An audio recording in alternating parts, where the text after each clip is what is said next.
Chapter 3. When the 7th month came and the Israelites had settled in their towns, the people assembled together as one in Jerusalem. Then Joshua son of Jozadak and his fellow priests and Zerubbabel son of Shealtiel and his associates began to build the altar of the God of Israel, to sacrifice burnt offerings on it, in accordance with what is written in the law of Moses the man of God. Despite their fear of the peoples around them, they built the altar on its foundation and sacrificed burnt offerings on it to the Lord, both the morning and evening sacrifices.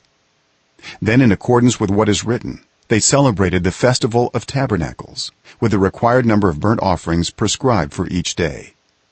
After that, they presented the regular burnt offerings, the new moon sacrifices, and the sacrifices for all the appointed sacred festivals of the Lord, as well as those brought as free will offerings to the Lord.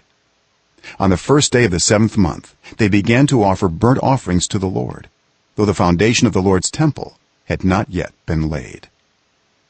Then they gave money to the masons and carpenters, and gave food and drink and olive oil to the people of Sidon and Tyre, so that they would bring cedar logs by sea from Lebanon to Joppa, as authorized by Cyrus king of Persia.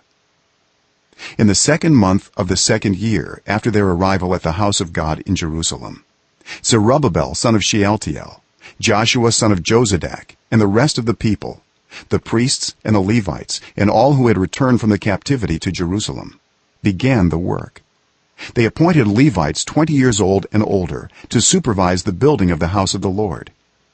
Joshua and his sons and brothers, and Kadmiel and his sons, descendants of Hodaviah, and the sons of Henadad and their sons and brothers, all Levites, joined together in supervising those working on the house of God.